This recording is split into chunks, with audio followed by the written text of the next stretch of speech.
Merci de nous recevoir chez vous, amis téléspectateurs de Yegle TV, la chaîne de toute l'actualité en temps réel. C'est parti pour le JT. Nous sommes venus présenter la démission du gouvernement du Sénégal. J'ai saisi cette occasion pour réitérer notre profonde gratitude au président de la République de l'opportunité qu'il nous a offerte pour servir les Sénégalais. La nouvelle équipe gouvernementale sera connue dans les heures à venir. Dixit Mohamedou Boun Abdallah Dionne que nous suivons. Nous venons de vivre des moments démocratiques très importants et à la suite de ces moments, nous sommes venus féliciter encore une fois le président de la République pour sa brillante réélection par le peuple sénégalais avec plus de 56,28%. Nous sommes également venus, après la prestation de serment du nouveau président de la République, parce qu'il est venu le temps du président de la République, nous sommes venus respectueusement présenter la démission du gouvernement de la République. J'ai saisi cette opportunité, bien entendu, au nom de toute l'équipe qui a eu à accompagner son Excellence M. Macky Sall, président de la République, au nom du gouvernement. Nous sommes venus pour réitérer nos remerciements et notre profonde gratitude pour l'opportunité qu'il a bien voulu nous offrir de l'accompagner pour servir le peuple sénégalais sur la voie de l'émergence. À présent, c'est, comme je le disais, le temps du président. Après la démission du gouvernement, et bien entendu, le président va mettre en place une nouvelle équipe parce qu'il s'agit aussi d'un temps nouveau, un temps pour prendre en compte davantage les espérances de la nation qu'il porte et ces espérances qu'il porte très bien, ce qui lui a valu d'ailleurs sa reconduction. Je pense que dans très bientôt, cette nouvelle équipe sera annoncée. Je vous remercie. Le secrétaire général de la présidence, Maxime Simon Ndiaye, a livré ce vendredi le message du chef de l'État, Macky Sall, à la suite de la démission du Premier ministre Mohamedou Boun Abdallah Dionne. Maxime Simon Ndiaye, que nous suivons. Rappelle que le 6 juillet 2014, en nommant aux fonctions de Premier ministre M. Mohamedou Boun Abdallah Dionne, il avait fait le pari juste sur un compatriote dévoué aux causes nationales, un collaborateur loyal, mais également un homme généreux dans l'effort et le travail. Le chef de l'État de faire remarquer, comme de défi, le Premier ministre sortant a su donner le meilleur de lui-même en faisant porter à son projet politique la marque d'une cohérence quotidienne ancrée dans le culte du résultat et qui nous vaut beaucoup de satisfaction aujourd'hui. Pour cela, il en remercie. Le président n'a pas manqué de souligner que durant ces 57 mois de fonction, le Premier ministre sortant a accompli avec satisfaction les charges qui lui ont été confiées. Il l'en félicite. S'adressant aux ministres, le chef de l'État salue leur engagement déterminant dans leur secteur respectif. Le chef de l'État considère que leurs résultats ont été à la hauteur de leur dévouement à notre vision collective du futur. Le chef de l'État vous informe qu'incessamment sera composée une nouvelle équipe pour ce quinquennat qui démarre, constituée de femmes, d'hommes et de jeunes Elle sera surtout marquée par un resserrement organique, un recentrage des missions essentielles autour des priorités qu'il compte imprimer à ce quinquennat. Et nous ouvrons un autre chapitre. Seydina Limamou Laye, 1843-1909, est une grande figure de l'islam au Sénégal qui s'est déclaré mardi. Il est le fondateur de la confrérie layène Arloulahi, les gens de Dieu. Le saint homme se dit être l'envoyé de Dieu, d'où son appel. Venez à l'appel de Dieu, vous, hommes et djinns. Je suis l'envoyé de Dieu, car l'arabe blanc s'est noirci. Par ailleurs, il se dit qu'il est la réincarnation de Mohammed. Paix et salut sur lui. Un portrait. Seydina Limamou Laye al-Mahdi naquit en 1843 dans la région de Dakar, plus précisément à Yoff. Sa mère est Mam Koumbandoyi et son père Mam Alassane Tchaou. Il commence sa prédication le 24 mai 1883 à l'âge de 40 ans, se présentant comme l'imam des bien guidés ou Imamul Mahdi tant attendu. En 1883 déjà, orphelin de père, Limamou Laye perd sa mère et s'enferme 3 jours sans boire ni manger. Au terme de ces 3 jours, il dit être l'envoyé de Dieu, disant « Ajibo dahilahi ya marshal ins wal jinn inni rasulillahi ilaykum » Venez à l'appel de Dieu, vous hommes et djinns, je suis l'envoyé de Dieu, l'arabe blanc s'est noirci. Seydina Limamou Laye dit qu'il est la réincarnation de Mohamed. Les gens le pensent d'abord fou, mettant son comportement sur le compte d'un envoûtement ou du chagrin causé par la mort de sa mère. Son oncle fut même chassé de la grande place du village par ses amis. Ils lui diront « Va soigner ton gentil neveu qui est devenu fou ». Au fil des années, cependant, des érudits musulmans tels qu'Ababakar Mbaye Sylla, à l'époque premier juge de Dakar, Abdoulaye Diallo ou Ndike Wade, grand érudit venant de Saint-Louis, affluent à travers le Sénégal à son appel. Et il dira, le maître de ces temps-ci, Saïda Haza Zamani, est venu. Entre lui et les savants, il y a des différences de conception religieuse. Et ceux-ci l'ont rejeté. Et ces phrases, bon nombre de chefs religieux et coutumiers ne les ont pas acceptées et ont commencé à les mettre en mal avec les colons de l'époque. Les colons commencèrent à craindre son influence et voulurent le déporter loin du pays, plus précisément au Gabon, mais sans succès. Ils l'amenèrent sur l'île de Gorée avec son serviteur Abdoulaye Diallo qui sera emprisonné. Seydina Limamou Laye demeura 3 mois à Gorée à cause de son disciple Abdoulaye Diallo qui a été emprisonné à sa place car les colons n'avaient pas pu l'enfermer. À son retour, Seydina Limamou Laye continua à enseigner et à prêcher la droiture et un culte religieux propre et sincère, débarrassé des traditions qu'il jugeait non conformes à l'islam. Âgé de 66 ans, il laissa un livre divisé en 6 parties et connu sous le nom de sermon qu'il demanda à ses serviteurs de transmettre.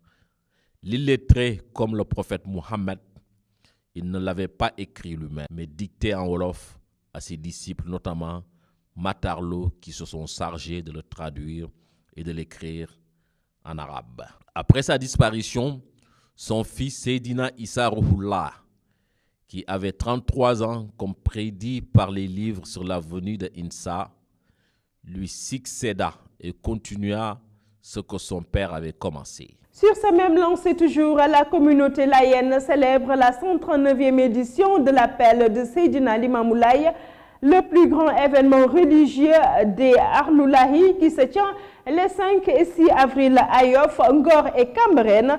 Le thème retenu pour cette présente édition est la cohésion sociale, fondement de la paix et de la prospérité. Un reportage signé Maguette Bousso, Almami Fati. Le comité d'organisation précise que toutes les dispositions ont été prises. Les travaux préparatoires ont été déjà entrepris par les services techniques, en parfaite coordination avec les institutions étatiques et secteurs concernés pour la réussite de l'événement. La dame rencontrée à Cambérène, du nom de Maguette Ndiaye, précise que la célébration de la 139e édition ne relève pas du hasard, car Seydina Limamou Laye est exceptionnel. dañuy kontaan ndax appel bi wooteeg Seydina Limamou bi dafa nekk loo xamante ne àdduna yëpp léegi. L'appel de Seydina Limamou Laye est devenu un événement mondial. Il était hier et il est aujourd'hui, on le croit bien. 139 éditions, c'est pas du hasard. Il y a du changement car chaque fois, il y a amélioration. Ce matin, c'était à Cambérène, le soir, Ngor, demain à Diamalaye et demain soir, la cérémonie officielle. Yor bi muy Yoff Diamalaye ci ngoon si cérémonie la. Ce gars rencontré à Yoff du nom de Habib Gueye explique le sens de cet événement. dañuy fàttaliku woote Seydina Limamou Mahdi alayhi salam. Cet événement consiste à rappeler l'appel de Seydina Limamou Laye. On a débuté à Cambérène ce matin, ce soir, Ngor, et va se terminer demain à Diamalaye en même temps que la cérémonie officielle. Seydina Limamou Laye est toujours présent, aujourd'hui comme hier. C'est le serviteur de Dieu pour guider les gens vers le droit chemin. ñu ci sant yàlla bu baax di ci sax di ñaan yàlla suñu borom bi. Ndeye Codou Gueye, qui est chargé de la restauration de cet appel, exprime toute sa joie par rapport à la tâche qu'on lui confiée. On remercie le bon Dieu et Seydina Limamou Laye. Chaque fois, nous avons des programmes, appels, gamou, etc. Cela fait partie de nous et ce n'est rien. Mam Limamou Laye a commencé l'appel jusqu'à 100 ans. À l'époque, je n'avais que 14 ans. Au début, c'était le ziar. Mais aujourd'hui, c'est la 139e édition. Mais depuis lors, je suis la responsable de la cuisine. Et c'est quelque chose de naturel, car on a l'habitude de vivre ces événements.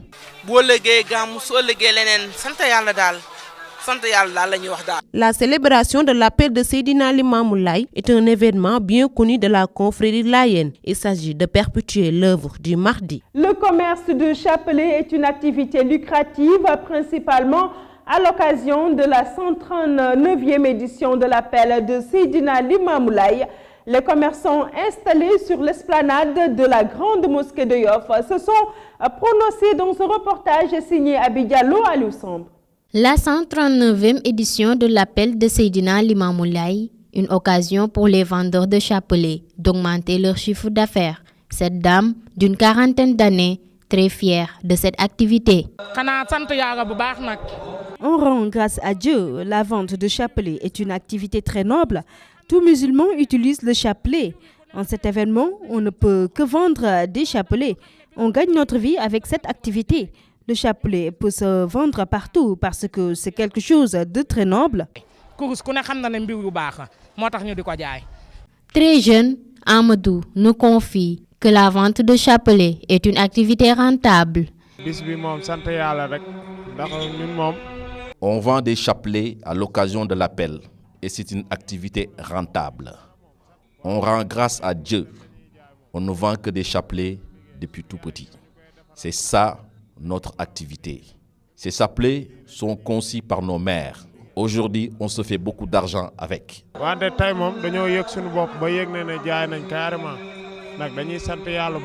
Abondant dans le même sens, ce vendeur de chapelets assure qu'à l'occasion de l'appel, le travail marche bien.